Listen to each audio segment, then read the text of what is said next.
안녕하세요. 할텐서울 복음방송 주안의 하나 4부 시작합니다. 주안의 하나 4부는 제리 브리지스의 책 크리스천이 꼭 이겨야 할 마음의 죄를 읽고 함께 나누는 책 읽는 그리스도인과 은혜의 설교, 성경의 인물들과 사건을 만나는 바이블 드라마가 준비되어 있습니다. 먼저 책 읽는 그리스도인으로 이어집니다.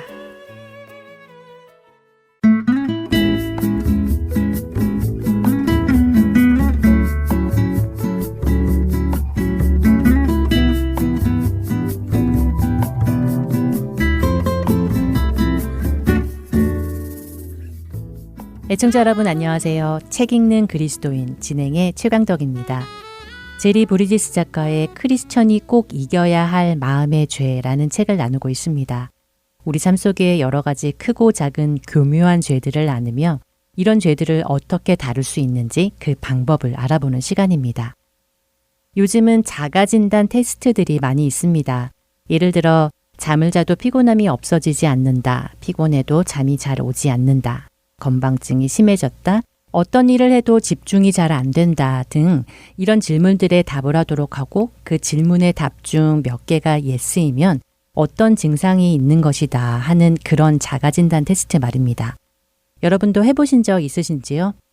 이 마음의 죄라는 책을 쓴 저자인 제리도 우리가 자가진단을 해볼 만한 테스트를 소개해 주는데요. 제가 읽어드릴 테니 여러분은 몇 개나 해당되는지 한번 해보시겠습니까? 1번, 성도와 교제를 나눌 때 나의 관심사만 이야기한다. 2번, 성도와 교제를 마치고 집에 돌아온 후 그 사람이 무엇에 관심이 있었는지 기억나지 않는다. 3번, 교회에서나 가정 그리고 직장에서 내가 맡은 일 외에 다른 일을 부탁받았을 때 그건 내 일이 아닌데 라는 생각이 자주 든다. 4번, 나와 내 가족들이 어디에 돈이 필요한지는 잘 알지만 다른 성도들이 어디에 돈이 필요한지는 관심이 없다. 5번. 약속 시간에 자주 늦는다. 6번. 감사하는 마음이 없다. 어떠신가요? 여러분은 이 문항 중 몇 개나 그렇다라고 답하셨습니까? 사실 이 테스트를 제리가 직접 준 것은 아닙니다. 마음의 죄라는 책에서 다루고 있는 한 가지 죄에 속한 현상들을 제리가 나열했는데 제가 한번 여러분께 여쭤본 것뿐입니다. 여러분은 이 문항들이 가리키는 죄가 무엇이라고 생각하시나요? 어떤 죄를 다루기 위해 제리는 이런 문항들을 나열했다고 생각하시나요? 제리가 우리에게 다루어야 한다고 말하는 또 하나의 죄는 바로 이기심의 죄입니다. 그리고 이기심이라는 죄의 부제목을 다른 사람은 돌아보지 않는 무관심의 죄라고 붙여놓았지요. 제리는 자신에게 있는 이기심의 죄는 알아차리기가 참 힘들다고 말합니다. 그 이유는 우리 눈에 다른 사람의 이기심은 잘 보이지만 자신 안에 있는 이기심은 잘 드러나지 않기 때문이라고 하죠. 이기심이라는 죄를 생각해 보기 위해서는 사람은 태어날 때부터 이기적인 본성을 갖고 태어났다는 사실부터 받아들여야 한다고 합니다. 어린 아이들 속에서 이기심의 죄를 볼 수 있다는 것이지요. 여러분도 동의하시나요? 어쩌면 우리는 아유 천진난만한 아이들이 무슨 죄가 있어 라고 할지도 모릅니다. 하지만 제리는 아이들이 노는 모습만 지켜봐도 이기심의 죄를 쉽게 발견할 수 있다고 하지요. 누구야, 친구하고 장난감을 같이 가지고 놀아야지. 누구누구야, 친구 거 그렇게 뺏으면 안 되지. 누구야, 그러면 안 돼. 사이좋게 놀아야지. 어떠세요? 전혀 낯설지 않는 말 아닌가요? 어느 부모나 자신의 자녀들에게 하루 종일 입에 달고 사는 말입니다. 인간은 태어날 때부터 자신의 필요를 위해서 울고 떼를 씁니다. 상대방의 상황은 전혀 고려하지 않지요. 무슨 아이들한테까지 그러나 싶은 생각이 들 수도 있겠지만 그것은 사실입니다. 시편 51편 5절에서 다윗은 자신이 죄악 중에서 출생하였고 자신의 어머니가 죄 중에서 자신을 잉태하였다고 고백합니다. 이 말은 인간은 태생부터 죄인의 성품을 가지고 태어났다는 고백이지요. 이것을 깨닫는 사람만이 자신의 죄로부터 벗어날 노력을 하게 됩니다. 제리는 사람이 이기적으로 태어난 후 자라면서 그런 이기적인 행동이 사회에서는 받아들여지지 않는다는 것을 학습하고 훈련하기 때문에 이기심이 꼭 사라진 것처럼 보여질 뿐이지 사라진 것은 아니라고 합니다. 오히려 때가 있습니다. 하지만 성인이 된 후에는 어린아이처럼 대놓고 자신의 이기심을 드러내는 것이 아니라 훨씬 세련된 방법으로 자신의 이기심을 이루어간다고 하지요. 제리는 이런 이기심의 죄를 4가지로 소개하고 있는데요. 자기 관심사에만 빠지는 이기심, 자기 시간만 아끼는 이기심, 돈과 관련하여 다른 사람의 필요에 인색한 이기심, 그리고 남을 배려하지 않는 이기심, 이렇게 4가지를 소개하고 있습니다. 이런 이기심은 그 예를 일일이 나열하지 않아도 이 죄들이 어떤 모습으로 나타날지 쉽게 상상할 수 있을 텐데요. 어쩌면 세상에 죄의 개념을 가지고 있는 사람이라면 이런 질문을 할 수도 있을 것입니다. 아니, 이기심이 좋은 것은 아니지만 그렇다고 해서 남에게 특별히 피해를 주는 것도 아닌데 그저 남에게 관심을 덜 줄 뿐인데 그것을 죄라고까지 해야 하나? 좀 너무한 것 아니야? 라고 말입니다. 여러분도 그렇게 생각하십니까? 너무 멀리 갔다고 생각하시나요?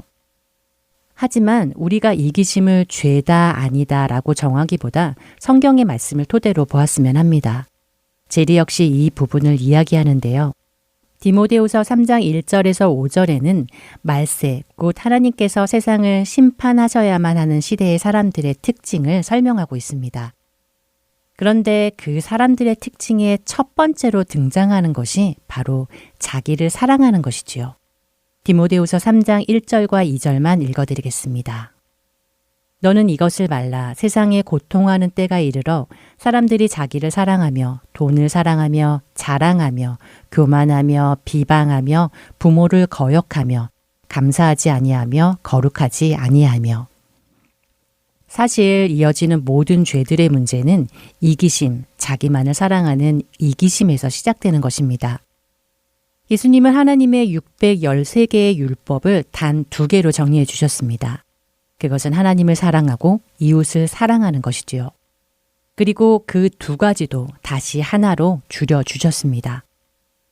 새 계명을 너희에게 주노니 서로 사랑하라. 내가 너희를 사랑한 것 같이 너희도 서로 사랑하라. 요한복음 13장 34절의 말씀이지요. 우리 하나님은 사랑의 하나님이십니다. 사랑은 이기적인 것이 아니라 이타적인 것입니다.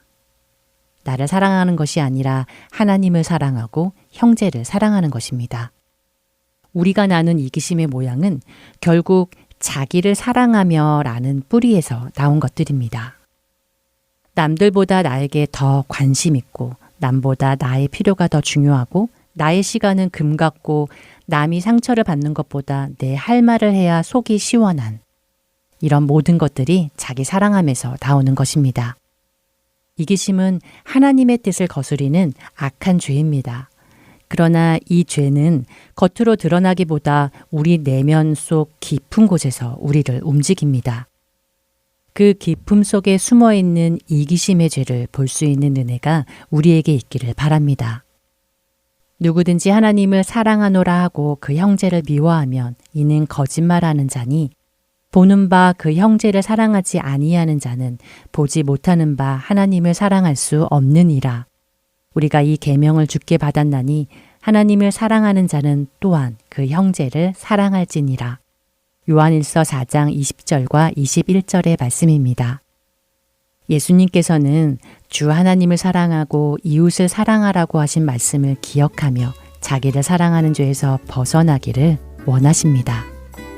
책 읽는 그리스도인 여기서 마치겠습니다.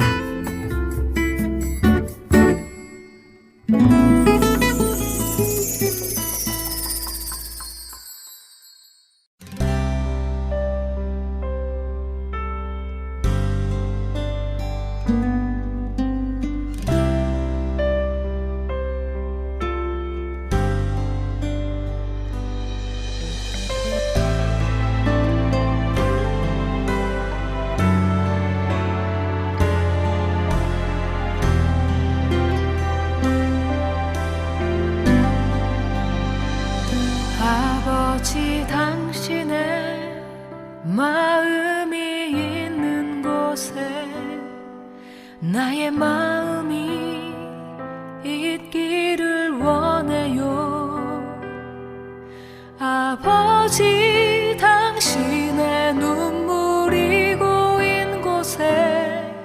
나의 눈물이 고이길 원해요.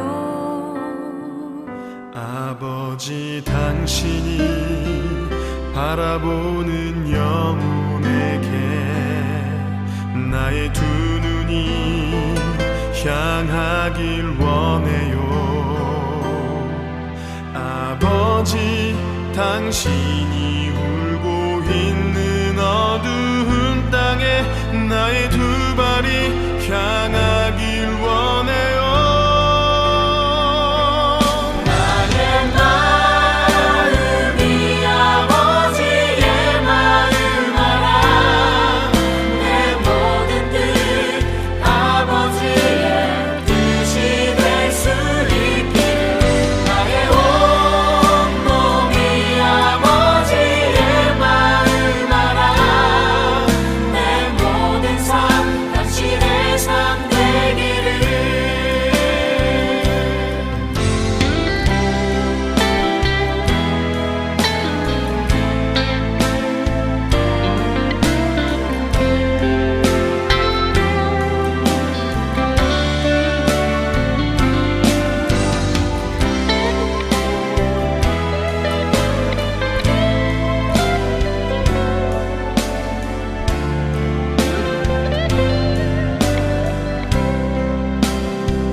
아버지 당신의 마음이 있는 곳에 나의 마음이 있기를 원해요.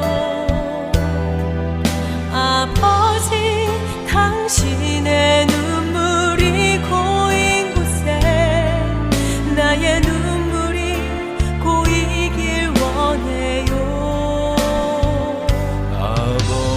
당신이 바라보는 영혼에게 나의 두 눈이 향하길 원해요. 아버지 당신이 울고 있는 어두운 땅에 나의 두 발이 향하길 원해요.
은혜의 설교로 이어집니다.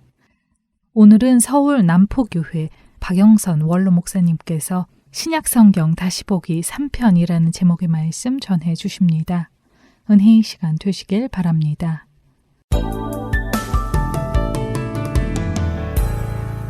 하나님은 우리 인류에게 하늘에 속한 모든 신령한 복을 주시려고 창조를 시작하십니다.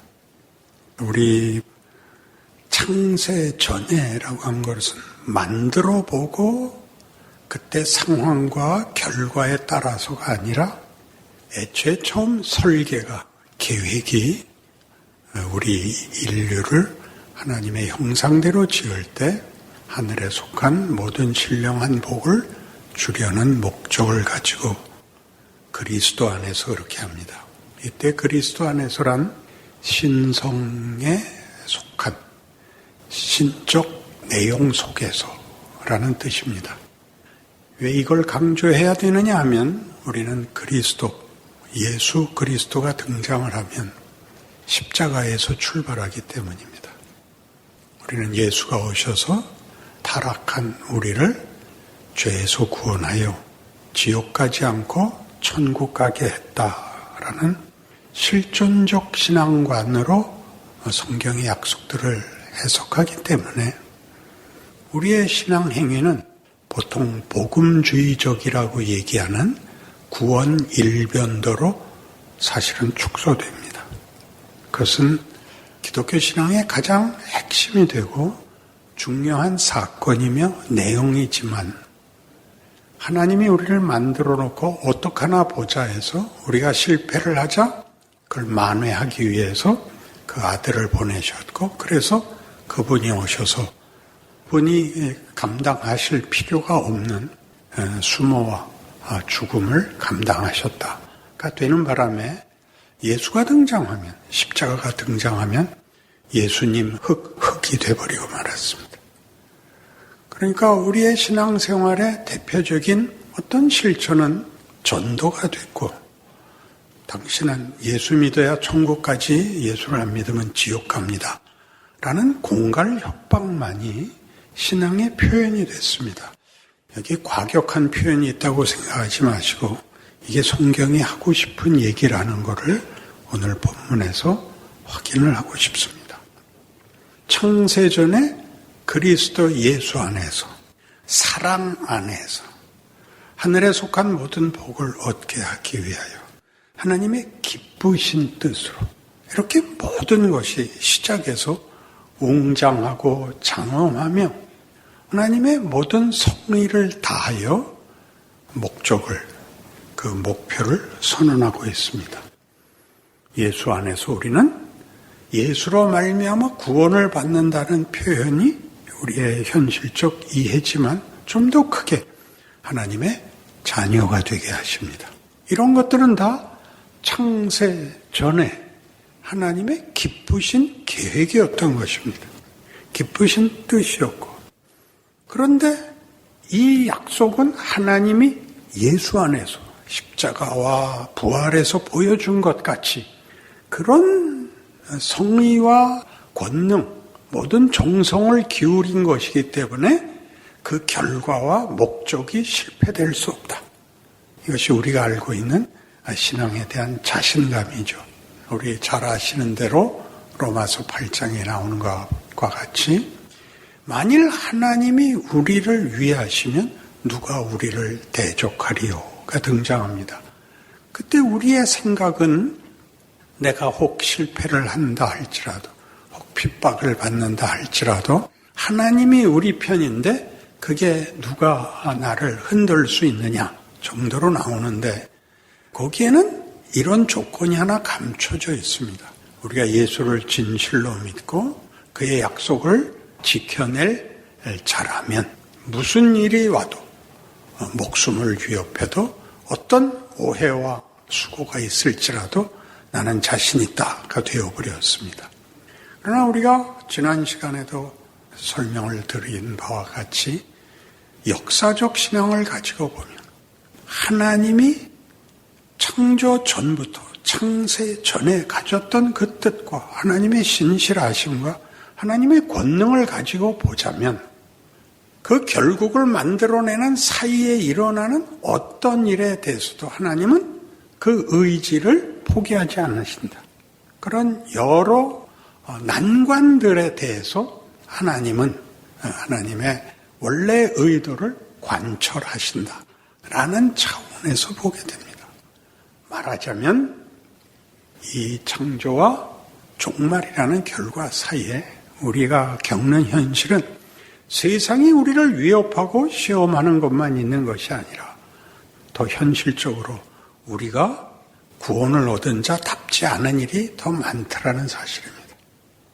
그래서 우리는 밖에서부터 오는 도전에 대해서는 자신 있게 예수를 힘입어 큰 소리를 칠 수 있지만 스스로에게서 일어나는 자책에 대해서는 사실 답이 없습니다. 그래서 신자들의 대부분은 이 자책을 메꾸기 위해서 회개를 끝없이 하는 것입니다. 이 회개를 해야 이 약속이 유효해지는 것 같이 회개하지 말라고 듣진 않았겠죠. 그러니까 다시 한번 생각해 보십시오. 하나님이란 누구신가?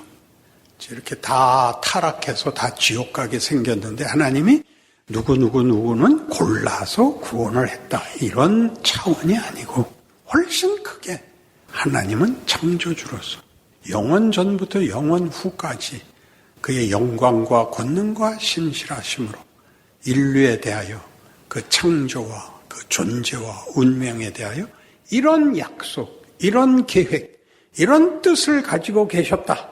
그것이 가장 현실적으로 역사적으로 두드러지게 그 의지, 그 계획, 그 권능이 드러난 것은 십자가다. 그렇게 얘기해야 맞는 것입니다. 그럼 그게 그거 아니냐? 꼭 이렇게 묻는 사람들이 있어서 저를 속속입니다. 그게 아닌 게 뭐죠?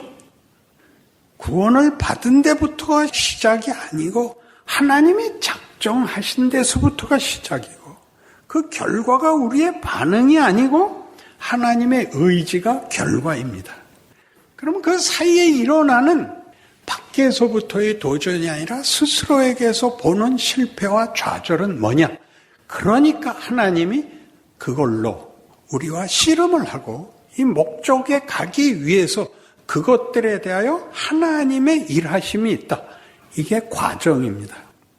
이 과정은 우리가 실존적 신앙관으로 보자면 죄를 지었을 때 죄를 지워버리고 정결한 마음으로 나가는 싸움이 아니라 우리의 잘못을 허락하고 그 잘못을 합력하여 선을 만드시는 하나님의 일하심에 대하여 우리의 지평을 열어주는 것입니다. 잘못해도 된다.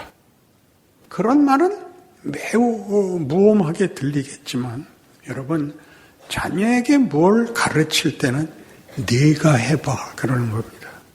네가 해봐. 아버지 이 문제 좀 풀어주세요. 아버지가 풀고 이거야. 이게 정답이야. 이렇게 말하는 아버지는 없습니다. 네가 풀어봐. 거기서 왜 1이 갔어? 왜 2 곱하기 3이 5야? 당연히 그렇게 2, 3은 5 맞는데요. 너희 선생님은 그렇게 가르치던 우리가 해봐야 되는 일을 하나님이 허락하신다.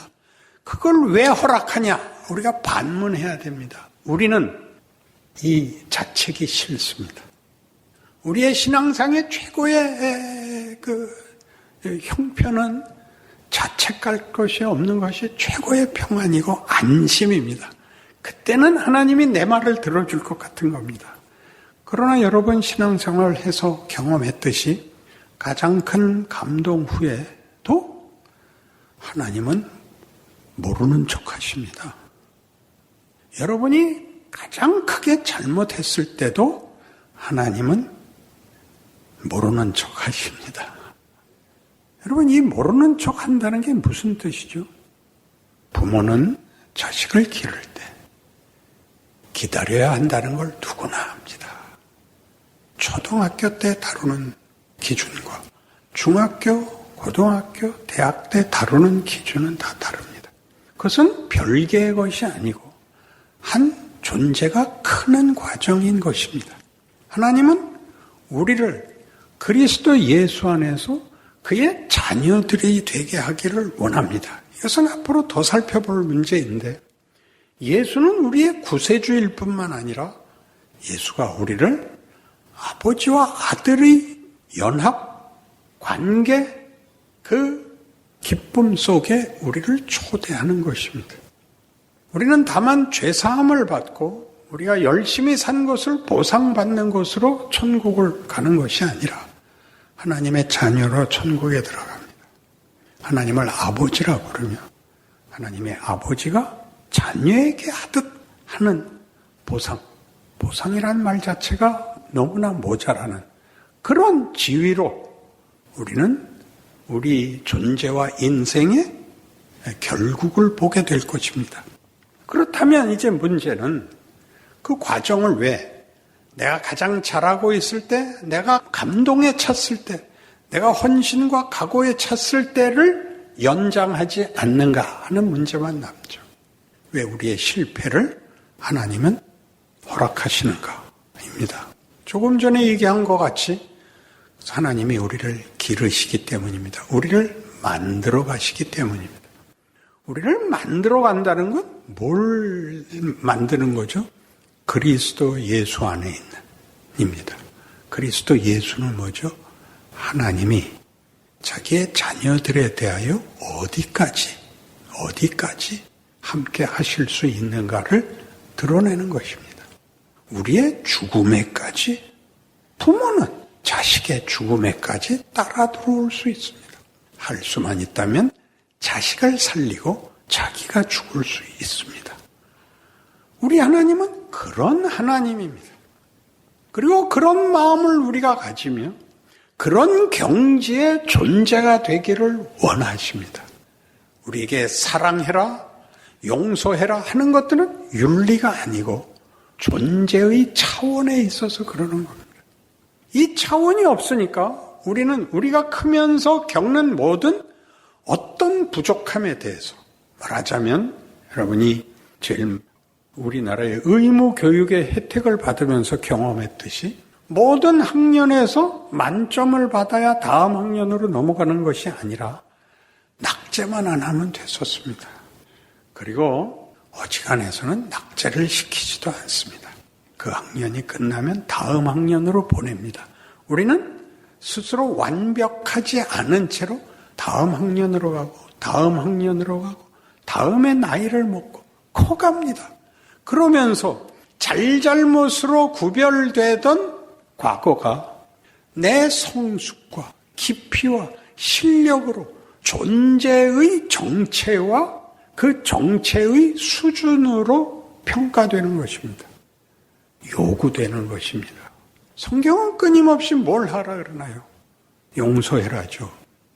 사양해라죠. 오른편 뺨을 맞으면 왼편도 대라 하는 것은 윤리가 아닙니다. 길 가다가 괜히 뺨을 얻어맞겠습니까? 그런 때 보복을 하는 정신에서 넘어서라. 너희가 받는 보상이 너희가 할 수 있는, 너희가 가치 있다고 생각하는 것이 보상의 끝이 아니라는 것을 따라와라. 이러는 것이 성경이 우리에게 가르치고 싶은 것입니다. 그래서 로마서 7장으로 가시면 이런 실제적인 문제를 다루는 성경 이야기가 나옵니다. 로마서 7장 18절 말씀 제가 봅니다. 내 속 곧 내 육신에 선한 것이 거하지 아니하는 줄을 아노니 원함은 내게 있으나 선을 행하는 것은 없노라. 내가 원하는 바 선은 행하지 아니하고 도리어 원하지 아니하는 바 악을 행하는도다. 만일 내가 원하지 아니하는 것을 하면 이를 행하는 자는 내가 아니요 내 속에 거하는 죄니라.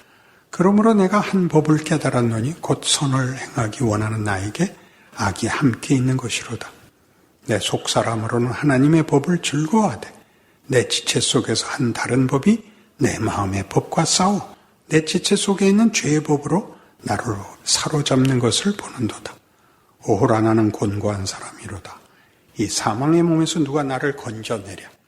이것은 우리 모든 신자들도 겪는 현실입니다. 우린 더 완벽한 신앙인이 되고 싶은데 그렇게 되지 않습니다. 남이 잘못했을 때는 너무나 잘 보이고 왜 그랬느냐, 나 같으면 그러지 않을 거야 라고 말을 했는데 내가 살면서 내가 만족할 만한 신앙생활은 잘 되지 않습니다. 오호라 나는 곤고한 사람이로다.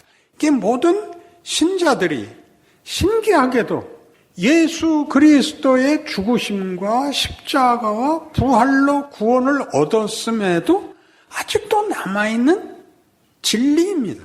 그래서 답이 나오죠. 답을 잘 보세요. 우리 주 예수 그리스도로 말미암아 하나님께 감사하리로다. 그런즉 내 자신이 마음으로는 하나님의 법을, 육신으로는 죄의 법을 섬기노라. 이거 이해 못하시니까 제가 다르게 번역을 하죠. 그런즉 우리 주 예수 그리스도로 말미암아 하나님께 물어봐야 되는데 왜 내 생각은 늘 옳은데 진짜는 아닙니까? 이게 현실이죠. 왜 생각만큼 안 됩니까? 그랬더니 답이 나옵니다. 그러므로 이제 그리스도 예수 안에 있는 자에게는 결코 정죄함이 없나니 이는 그리스도 예수 안에 있는 생명의 성령의 법이 죄와 사망의 법에서 너를 해방하였습니다. 정죄하지 않는다. 잘못한 것이 운명이 되지 않는다. 끝이 아니다. 그렇게 한 이유는 뭔가? 그러니까 죽지도 못합니까? 이런 얘기가 아니라 그 모든 게 일을 한다. 입니다. 그러니까 자, 신앙생활의 현실적 신앙생활의 가장 우리가 오해하는 부분이 뭐냐 하면 잘못을 안 해야 되는 게 아니라 그 잘못이 무엇을 만드는가를 봐야 됩니다. 완벽한 도덕성으로는 겸손을 가지지 못합니다. 완벽한 실력을 가지면 이해하지 못합니다. 똑똑할수록 다른 사람을 이해하지 못합니다. 왜 이걸 틀리는지. 우리가 그런다고요, 우리가. 너 예수 안 믿으면 지옥 가. 생각을 해보세요. 그때 보는 거예요. 내가 받은 은혜가 뭐고 내가 하나님의 자녀가 돼서 구원을 받았으면 도대체 뭘 하려는 건가라고 모를 때 무지해서 못했던 것과 무슨 차별이 있는 것인가. 그리스도 예수 안에서 하나님의 자녀들을 만들려고 하는 거다. 예수 안에서 그가 우리를 위하여 죽을 수 있고 우리의 죄를 우리에게 돌리지 않고 하나님이 그 죄를 감수함으로써 뭘 만들고 있는가? 감사하는 자가 되며 나누는 자가 되며 함께 우는 자가 되며 함께 웃는 자가 되며 혼자 잘나지 않고 같이 가기로 한다. 같이 죽어도 좋다를 만들자는 거죠.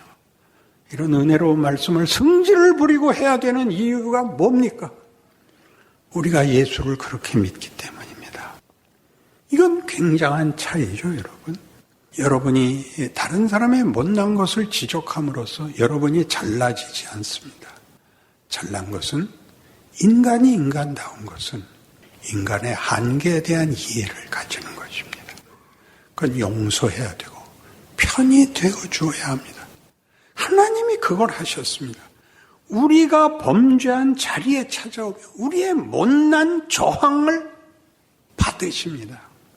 죽음에 함께 올 뿐만 아니라 하나님마저 죽이겠다는 것을 받아내시는 하나님을 우리에게 나는 네 아버지다 그렇게 얘기하므로 너희는 내 자녀다 그 영광과 그 승리와 그 자랑을 다른 것과 바꾸지 마라 이렇게 얘기하는 것이 성경이 말하는 하나님이요 구원입니다.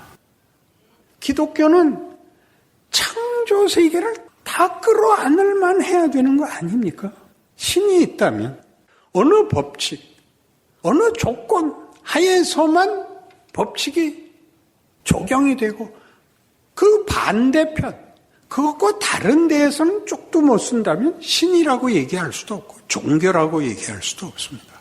우린 비로소 창조를 이해하게 되고 구원을 이해하게 됩니다. 하나님이 우리를 끝까지 놓지 않을 것이며 끝까지 놓지 않는 이유는 조금 전에 한 것 같이 우리의 잘못을 하나님이 받으사 우리로 크게 한다고요. 우리가 해봐야 되는 것. 그래, 여기서 틀렸지. 여기서 다음번엔 잘해봐. 과거를 지우는 회개가 아니라 잘못한 과거들이 나를 지금을 만들어놔야 돼. 지금 나이에 걸맞는 얼굴을 만들어야 됩니다. 얼굴은 속실력의 게시판이죠. 그러니 여러분이 아침마다 저녁마다 거울을 보고 한번 생각을 하셔야 됩니다. 나는 왜 이런 표정을 지을까? 거울아, 이 세상에서 누가 제일 못났니? 너. 그 답을 언제까지 듣고 있을 겁니까? 예수 믿고 멋있는 사람이 이렇게 없을 수가 없습니다. 표정 하나 관리할 수 없는 이런 식의 기독교는 안 됩니다. 구원을 얻은 것이, 사랑을 받은 것이, 우리를 만들어가기 위하여 하나님이 모든 것을 동원하신, 사망까지 찾아오신, 그것도 뒤집으시는, 그게 그게 기독교가 말하는 기적이죠. 신이 인간을 부자지간같이 가족으로 같은 혈연으로 먹자고 그 영광과 자랑을 나누자고 그렇게 찾아오시는, 내가 도망간 자리, 내가 돌팔매 지는 데를 따라 들어오시는 신을 가지고 있다고 그렇게 선포하고 그렇게 여기까지 인도하시고 그렇게 우리의 운명을 결정지어 놨다. 그렇게 지금을 살고 있는 것입니다. 그래서 이 문제는 여러분 잘 아시는 이 로마서 18절, 8장 18절, 생각하건대 현재의 고난은 장차 우리에게 나타날 영광과 비교할 수 없도다. 피조물이 고대하는 바는 하나님의 아들들이 나타나는 것이니 피조물이 허무한데 굴복하는 것은 자기 뜻이 아니요 오직 굴복하게 하시는 이로 말미암음이라. 그 바라는 것은 피조물도 썩어짐의 종로로 단 데서 해방되어 하나님의 자녀들의 영광의 자유에 이르는 것이니라. 자연 세계가 지금 봐도 아름다운데 이 자연이 인간이 타락하는 바람에 세상이 저주를 받은 것이거든요. 썩음이 있고 죽음이 있습니다. 그런데 이 세상 창조 세계의 회복은 우리의 회복과 연결되어서만 일어날 것이라고 합니다. 우리의 인류의 회복, 구원의 영광을 뭐라 그러죠? 여기 말하는 식으로 얘기하자면 썩어짐의 종로로 탄 데서부터 하나님의 자유의 영광, 하나님의 아들들의 자유의 영광, 자유란 자발적 실력을 가진 자의 반응으로서 하나님의 자녀가 되는 겁니다. 구원의 조건이 아닙니다. 구원의 결과물, 구원의 목적입니다. 하나님이 우리를 사랑한 것처럼 우리가 하나님을 사랑하기를 바랍니다. 사랑이란 강요할 수 없는 것이죠. 그것은 최고의 가치며 최고의 자랑이며 최고의 기쁨인 것입니다. 그러면 어떻게 몰아붙일 수가 없습니다. 거기를 누가 강요해서 누가 보상을 옆에 걸어서 날 사랑하면 어떻게 해줄게. 뭐 옛날 우리말에도 있죠. 떡 하나 주면 안 잡아먹을게. 그런 식의 사랑이 아니고 그런 식의 영광이 아니고 존재가, 우리라는 존재가 자발적으로 하나님의 사랑에 반응하는 자리, 그 영광의 자유의 자리로 갈 것입니다. 사랑을 할 수 있게 한답니다. 우리는 이 세상에서는 사랑이라는 것을 하나님이 우리를 사랑한 것 같이 사랑할 수는 없습니다. 우리는 사랑은 언제나 강요입니다. 내가 널 사랑했는데 너는 왜 내 마음에 안 들게 굴어? 이게 우리의 사랑법이지만 하나님은 해봐. 그래 좋아. 이렇게 나오는 겁니다. 그래서 이 문제의 가장 큰 놀라운 증명이 예수님의 비유에 있습니다. 여러분 잘 아시는 탕자의 비유입니다. 탕자의 비유는 우리 다 집 나간 못난 아들이 회개하고 돌아온 것을 하나님이 기뻐하신다로 알고 있습니다. 그러나 하나 더 가야 됩니다. 누가복음 15장에 3가지 비유가 나오는데 다 주인이 잃어버린 것을 찾는 비유입니다. 잃은 양 한 마리를 찾으러 가는 목자 이야기, 잃어버린 드라크마 하나를 찾는 주인 이야기입니다. 그런데 3번째에 와서는 주인이 잃어버린 것을 찾는 얘기가 아니라 잃어버린 물건이 돌아오는 얘기입니다. 신기하죠? 돌아오는 거예요. 아버지가 기쁘게 받아주시는데 왜 이 앞에 있는 것 같이 친히 나가서 잃어버린 것을 찾아오는 게 아니라 3번째는 돌아오는 이야기인가? 여기에 이제 탕자의 비유의 핵심이 있는 것이죠. 그런 아버지한테 자기 몫을 달라 그럽니다. 여러분 참 신기합니다. 아버지가 줍니다. 아담이 왜 선악과를 따먹었나요? 따먹게 놔둡니다. 기억하셔야 됩니다. 자기가 한 짓의 결과를 봐야 됩니다. 집 나가서 어떻게 됐죠? 허랑방탕하고 거지가 됐는데 먹을 게 없습니다. 그 백성 중에 한 사람이 자기를 들에서 기르는 돼지 떼를 치라고 들러 보냈는데 돼지들이 먹는 쥐엄 열매조차 먹을 게 없어서 드디어 무슨 생각을 하게 되냐면 우리 아버지 집은 이렇지 않았다. 우리 아버지는 부유하고 풍족하고 너그러워서 품꾼들조차 넉넉했다. 내가 왜 여기서 이 꼴을 볼 것이냐. 나 집으로 돌아가겠다. 내가 아버지한테 가서 아버지요, 내가 아버지와 하늘에 죄를 지었으니 감히 아버지라고 못 부르겠습니다. 품꾼의 하나로 보십시오. 이렇게 돌아옵니다. 큰아들이 돌아오다가 잔치 소리를 듣고 불만을 토하죠. 모든 재산을 말아먹은 놈을 왜 환대하십니까? 나한테는 한 번도 안 그랬지 않습니까? 내 것이다, 내 것이다. 이렇게 말합니다. 그러면 나갔다 돌아온 것의 가치는 뭐죠? 철이 들어서 온 거죠. 이 큰아들은 모든 것을 지키고 있지만 지금 그의 불평은 뭐죠? 철딱서니가 없는 거죠. 네 동생이 돌아왔는데 너는 안 기쁘냐? 이렇게 묻는 겁니다. 집을 나가지 않는 것이 우리에겐 신앙생활의 가장 큰 말하자면 법이었습니다. 잘못하지 않는 것이 다죠. 잘해야겠다는 알지만 뭘 잘해야 되는지는 모르고 잘못하지 않겠다만 있지만 살아보면 잘못하지 않을 수는 없습니다. 왜냐하면 실력이 없기 때문입니다. 잘못합니다. 그 다음이 문제입니다. 여러분은 인간이 얼마나 연약한가, 얼마나 못났는가를 뼈저리게 느껴야 그 다음에 깊어지고 큽니다. 용서를 할 수 있고 이해를 할 수 있고 함께 가서 울 수 있고 함께 웃을 수 있습니다. 함께 껴안을 수 있습니다. 하나님이 그렇게 우리를 그 지경, 하나님이 그 아들을 우리에게 보내신 그 경지까지 요구하십니다. 만드십니다. 그가 우리의 죽음마저도 이것을 만들기 위하여 쓰십니다. 죽음은 우리에게 마지막 관문이 됩니다. 죽음보다 더 큰 생명과 진리와 소망에 대한 것을 다 배우기까지 하나님은 우리 인생에 어느 순간 어느 경우도 외면하지 않고 타협하지 않고 그리고 면제해 주지 않습니다. 그러니 여러분의 현실, 여러분의 지금의 조건을 보십시오. 거기에 여러분의 모든 원망은 뭡니까? 안심과 평안 외에 뭐가 있습니까? 웃을 줄도 울 줄도 모르는데 정치, 경제, 사회 그게 뭐 어쨌단 말입니까? 여길 천국으로 만들 것도 아니고 하나님이 나를 훈련시키기 위해서 못살게 구는 자리이죠. 못살게 구는 자리. 더 영원한 것을 만들려고, 더 귀한 것을 만들려고 우리를 흔들어 깨우는 자리가 우리의 현실이요, 우리의 인생입니다.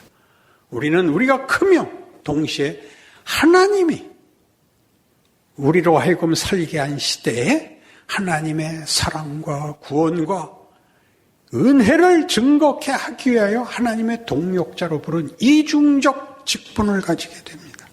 놀라운 일입니다. 여러분은 권력을 가지고 기독교를, 권능을 가지고 기독교를 설명할 필요가 없습니다. 여러분이 만나는 사람과 여러분이 함께하는 사람들 앞에서 달라야 합니다. 최소한 인간은 이쯤은 돼야 돼를 하셔야 됩니다. 그건 인간된 명예입니다. 그것이 여러분을 구원해 주는 것이 아니라 그런 자리까지 가는 것이 하나님이 인류에게, 나에게 요구하는, 그래서 만들어가는 과정이라는 것을 알게 된다면 여러분은 여러분의 현실을 견딜만 할 것입니다. 더 훌륭해질 것입니다. 그 기적을 여러분 각자가 누리시는 그런 인생이 되시길 빕니다.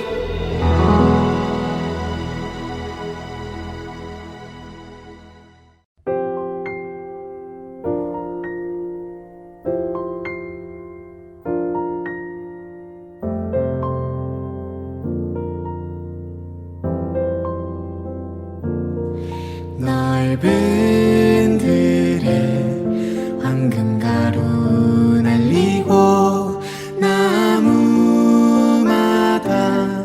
방울방울 울리니 우리 맘에 감사의 꽃이 감사의 꽃이 속에 찬양의 열매 우리 속에 아름답게 펼쳐놓은 하나님 솜씨 아름다운 하나님 솜씨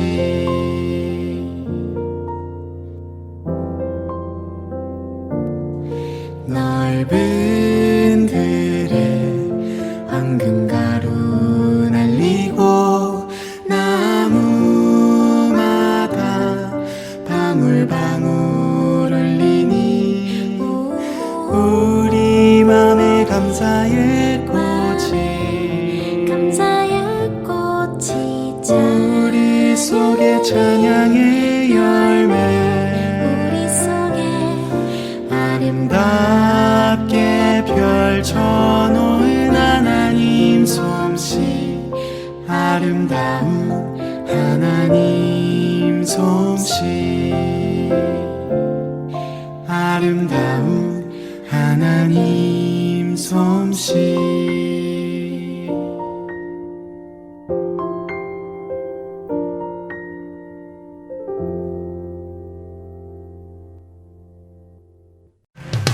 These are the days of Elijah, declaring the word of the Lord. 안녕하세요. 저는 지난 2014년부터 뉴저지 포트리 한아름과 한남 체인의 복음방송 CD를 공급하고 있는 정요셉 봉사자입니다. 믿지 않는 분들에게는 예수님의 복음을, 믿는 자들에게는 생각과 마음을 지킬 수 있도록 도와주는 복음방송이 정말 얼마나 감사한지 모릅니다. 우리 주님께 찬양과 영광을 돌려드립니다. 감사합니다. 안녕하세요. 저는 오하이오의 펠본에 있는 한국마켓과 영식당 그리고 콜럼버스에 있는 풍민식당과 사라가 식품점에 복음방송의 CD를 비치하고 있습니다. 하나님께 복음을 전하는 작은 일에 사용하여 주심을 감사드립니다. 그런즉 저희가 믿지 아니하는 일을 어찌 부르리요 듣지도 못한 일을 어찌 믿으리요 전파하는 자가 없이 어찌 들으리요 보내심을 받지 아니하였으면 어찌 전파하리요 기록된 바 아름답도다 좋은 소식을 전하는 자들의 발이여 함과 같으니라. 복음 전파 사역의 동역자가 돼 주시겠습니까? 내일이 아니라 바로 오늘입니다. 할텐서울 복음 선교회로 전화 주십시오. 전화번호는 602-866-8999번입니다. We are the laborers in your vineyard, declaring the word of the Lord. Behold,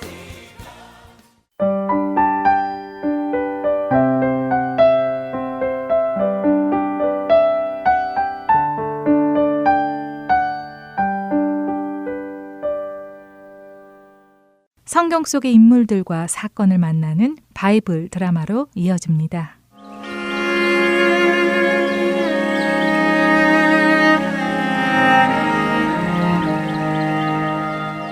시청자 여러분 안녕하세요. 바이블 드라마 사무엘 편 진행의 박영규입니다. 하나님의 언약궤를 자신의 성으로 옮겨오며 기쁨의 잔치를 벌였던 다윗. 그 다윗은 바지가 내려갈 정도로 기쁘게 춤을 추고 노래를 불렀습니다. 하지만 다윗의 아내이며 사울 왕의 딸이었던 미갈은 다윗의 그런 모습을 이해하지 못했습니다. 왕으로서 백성들 앞에서 채통을 지키지 못했다고 생각했죠. 즐거운 잔치를 마치고 들어오는 다윗을 미갈은 못마땅한 마음으로 맞이합니다. 하하하, 아 정말 기쁜 날이군. 정말 기쁜 날이야. 아이고 참 아무리 기뻐도 그렇지 한나라의 왕이 그게 무슨 꼴입니까? 부끄러운 줄도 모르고. 아니 미갈 부끄럽다니 그게 무슨 말이야? 아니 왕께서는 제가 지금 무슨 말을 드리는지조차도 모르신다는 말씀입니까? 정말 어처구니가 없군요. 왕께서 잊어버리셨나 본데 제가 이레베도 이스라엘의 첫 번째 왕 사울왕의 딸입니다. 그렇기에 한나라의 왕이 어떻게 채통을 지켜야 하는지 정도는 어려서부터 배워 알고 있지요. 채통? 아니, 갑자기 무슨 채통 이야기를 하고 있는 거요? 정말 답답하군요. 왕께서는 어떻게 한 나라의 왕으로서 백성들 앞에서 그렇게 정신 나간 사람처럼 춤을 추고 심지어 바지가 벗겨지는 부끄러운 모습까지 보일 수 있으십니까? 남보기 창피합니다. 아니, 내가 오늘 하나님의 언약궤 앞에서 춤을 춘 것을 가지고 부끄럽다고 하는 것이요? 아니, 그게 어떻게 부끄러운 일이요? 왕비, 당신이 잘못 알았군요. 나는 백성들 앞에서 춤을 춘 것이 아니요. 나는 하나님 앞에서 춤을 춘 것이요. 하나님의 피조물인 나 같은 연약한 자에게 하나님께서 친히 언약궤를 통해 함께 하심을 허락해 주시니 어찌 그게 기쁘지 않을 수가 있어.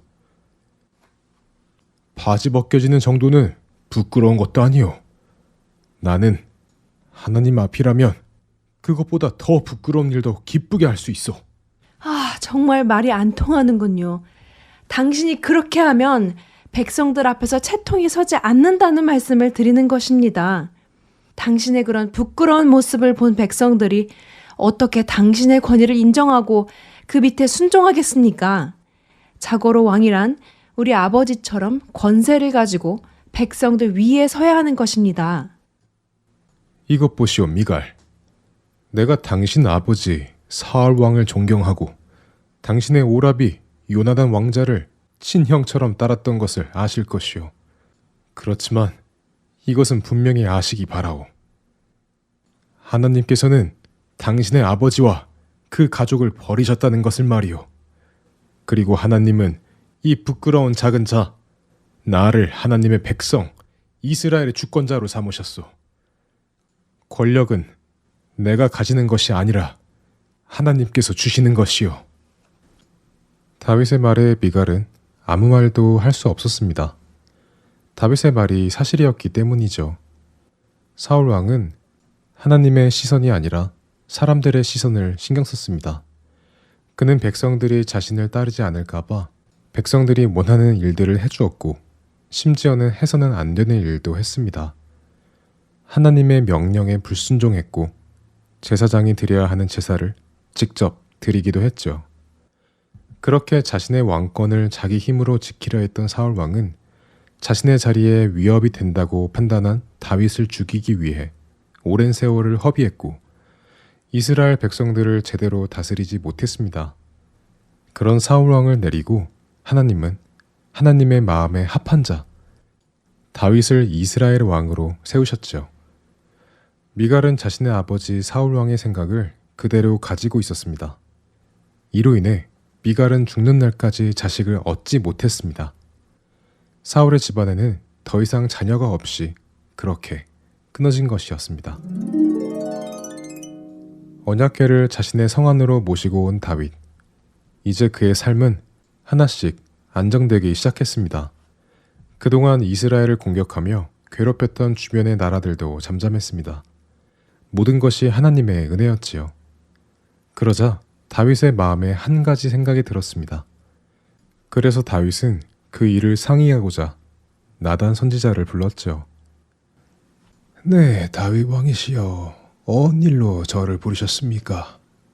네, 나단 선지자님, 잘 오셨습니다.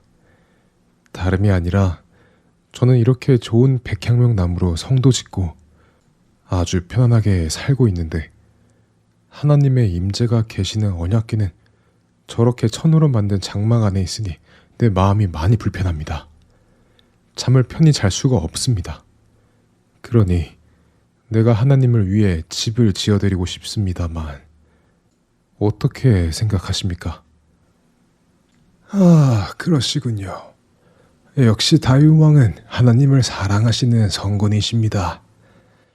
하나님께서 다윗 왕과 함께 하시니 왕께서 생각하시는 그 일을 모두 하시도록 하십시오. 하나님도 기뻐하실 것입니다. 아무래도 그렇겠죠? 하나님도 기뻐하시겠죠? 잘 알겠습니다. 제가 그럼 준비를 해보지요.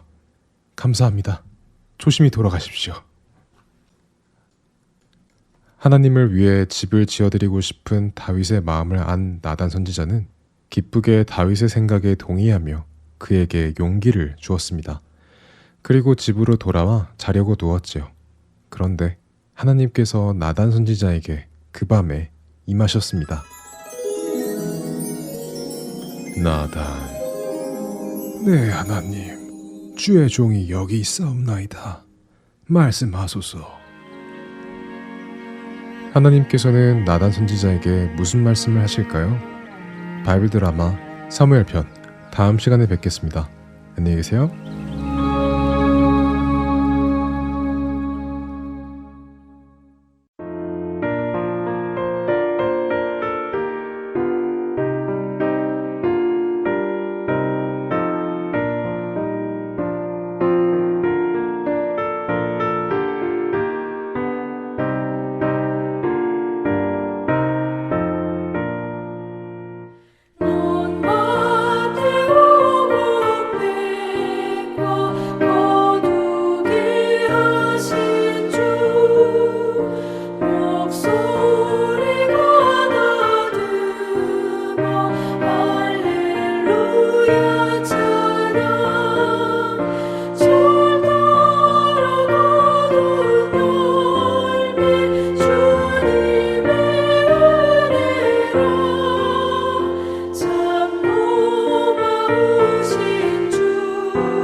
주안의 하나 4부 준비된 순서는 여기까지입니다.